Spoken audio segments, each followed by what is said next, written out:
Let's start off with the verbal formal report. This is the one where you had to do lots of practice and get ready to talk, because this is going to be in front of the people who are going to make the decision. This could be the jury.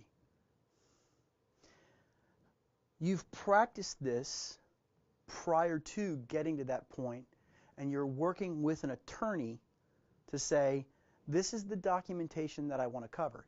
You may have this, maybe you have 10 points that you think should be covered, and that's all of the evidence. The attorney only wants to cover 4 of those points.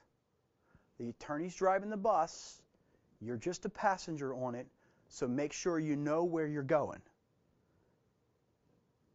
You should set things up to say, okay, what are the expected questions and the relevant answers to that that'll guide the investigation to where you're going. The investigator can propose clarification and definition, and that usually happens in the testimony part of that. We'll get to the expert witness testimony and how that works in the next module. So as the investigator, you should include the things that are relevant, and make sure that you don't harp on the things that the counsel has said, let's stay away from those elements in the set, because they know the legal proceedings of it and the introduction of evidence. If you are on the if you are in defense at that moment in time, what happens is anything that you bring up can then be later questioned, and now it's in evidence. It can now be questioned by the opposing counsel. So if you don't bring it up and you only have those 4 things, and those are 4 rock solid things, and the other 6 are kind of weak and could weaken your case, since you haven't introduced them in this verbal formal report, then the opposing counsel can't go after those things because they haven't been introduced into evidence. Now there is the informal report. This is beforehand. This is kind of at that prep stage where you're talking to the counsel, and this is when you say, here's the 10 things that I've found. What is your focus and the importance here? It's submitted, really, you could say it's submitted to the attorney's office, but it's usually submitted to the attorney, and you have a discussion about it. So you're going to do an informal report, they're going to review it, and then you're going to have and that's going to be written, and then you're going to have a verbal informal report about that informal information, so they can say, here's the highlighting. So this is areas to investigate in the report. So you might just say, I think on this phone that we can get these items right here, and they're going to lead to this. And he says, okay, dig deep in that area. That's kind of what happens in the verbal informal. Okay, written formal report. This represents you. You may never, ever show up. It may never go to court. So this has to be as good as it gets. Remember, this is an affidavit that in most cases you're going to have to swear to under oath. So make sure it is very scientific. Make sure that it is void of all opinion, and let opinion be given after the fact. When you're dealing with this, make sure that you're writing in first person, and learn what first person is. And for that formal report writing, an investigator should use natural language. Try not to be so wooden about it, is the best way that I can describe it in the written formal report. You want to use the concept of analogy in a lot of cases, because the people who are reading this are jury members, and they might have not have any information as it pertains to forensics. They may not know anything that you're doing. So you have to make it easy for them to read. I always tell my students that if you're going to write a report, write it so that your mom can read it and understand it and be proud of her son or daughter. Informal report. Okay, this precedes the main event of the particular case. These reports are high-risk documents because they reveal a lot of information that you may not want to come to light at trial, or doesn't help the attorney in their case, so they don't want to highlight them.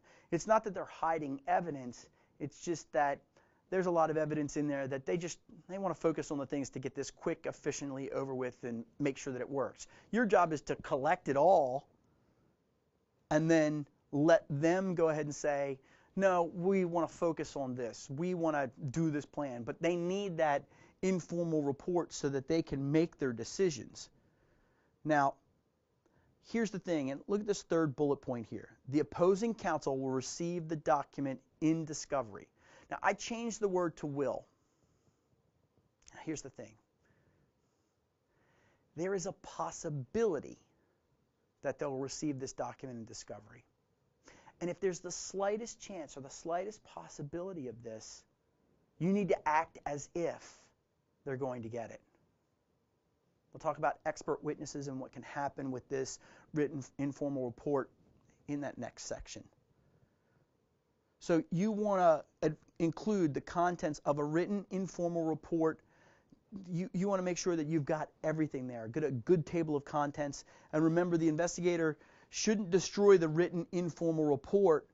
They should keep it protected, treat it as if it was the evidence. A little sidebar here is signature analysis. This is signature of the file. This is hash values of the files to maintain the integrity of that evidence. So you need to know that the files haven't been renamed, and there aren't a bunch of different files with the same identity. Because remember, we're hashing the contents of the file, not the actual name of the file, unless that's embedded inside of it.